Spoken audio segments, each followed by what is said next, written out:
जय Malhar news चॅनलच्या सर्व प्रेक्षकांना सपना चौधरीचा नमस्कार। नंदुरबार जिल्ह्यातील शहाद्यात माजी खासदार डॉक्टर हिना गावित यांच्या हस्ते कामगारांना भांडे संच वितरित, कामगारांनी घडवले अनोख्या भावनिक बांधिलकीचे दर्शन। माजी मंत्री आमदार डॉक्टर विजयकुमार गावित यांच्या मार्गदर्शनाखाली माजी खासदार डॉक्टर हिना गावित यांच्या हस्ते शहादा येथील बांधकाम कामगारांना भांडे संच वितरित करण्यात आले। दरम्यान या कार्यक्रमात डॉक्टर गावित यांच्या छायाचित्राचे टी-शर्ट परिधान करून काही कामगार अनोख्या भावनिक बांधिलकीचे दर्शन घडवताना दिसले।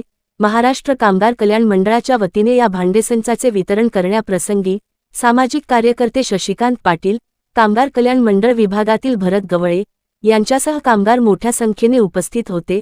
उपस्थितांना मार्गदर्शन करताना डॉक्टर हिना गावित म्हणाल्या की महाराष्ट्र सरकार वंचित घटकांसाठी विविध योजना राबवत आहे। केंद्रातील मोदी सरकार देखील महिलांना आणि कामगार व मजुरांना विविध सोयी सवलती देणाऱ्या योजना राबवत आहे। त्या सर्व योजना प्रत्येक गावातील शेवटच्या माणसापर्यंत पोहोचाव्यात यासाठी आमदार डॉक्टर विजयकुमार गावित हे कायमच प्रयत्नशील राहिले। त्यांच्या प्रयत्नांमुळे आज आपल्याला घरकुल योजनांसह भांडे संच वाटपासारख्या योजनांचा लाभ मिळत आहे। कागदपत्रांची योग्य ती पूर्तता करून प्रत्येक गरजूने लाभ घ्यावा असे आवाहन याप्रसंगी डॉक्टर हिना गावित यांनी केले। दरम्यान भांडे संच वाटप केले जात असताना काही कामगार आणि काही तरुण आवर्जून डॉक्टर विजयकुमार गावित यांचे छायाचित्र छापलेले टी-शर्ट परिधान करून आलेले पाहायला मिळाले। विद्यमान स्थितीत डॉक्टर विजयकुमार गावित हे मुंबई येथे रुग्णालयात उपचार घेत असले तरी टी-शर्टवरील छायाचित्राच्या माध्यमातून तसेच पत्रकावर छापलेल्या चित्राच्या माध्यमातून डॉक्टर विजयकुमार गावित यांची उपस्थिती जाणवून देताना दिसले।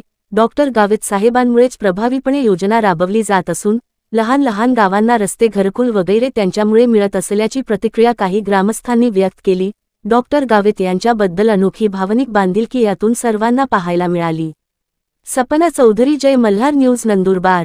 हे दर वर्षाला तुम्हाला मिळणार, म्हणजे मुलांचे पुस्तकं घ्यायची असतील, बॅग घ्यायची असेल, युनिफॉर्म घ्यायचा असेल, शाळेसाठी लागणाऱ्या ज्या काही वस्तू आहेत या घेण्यासाठी एक साधारण 5,000 ते 7,000 रुपये तुम्हाला दर वर्षाला एका मुलाच्या शिक्षणाच्या मागे तुम्हाला मिळणार।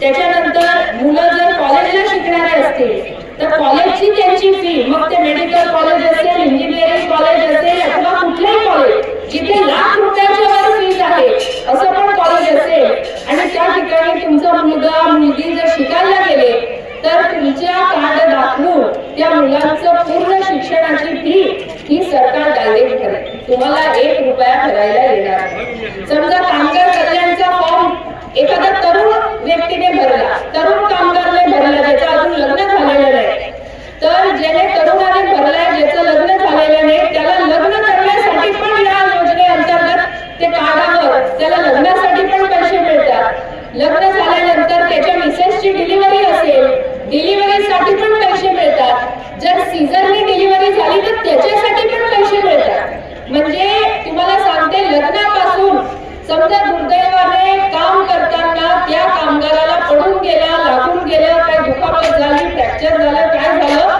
तर त्याचा पूर्ण इलाज करण्यासाठी सुद्धा या कार्डवर पैसे मिळतात।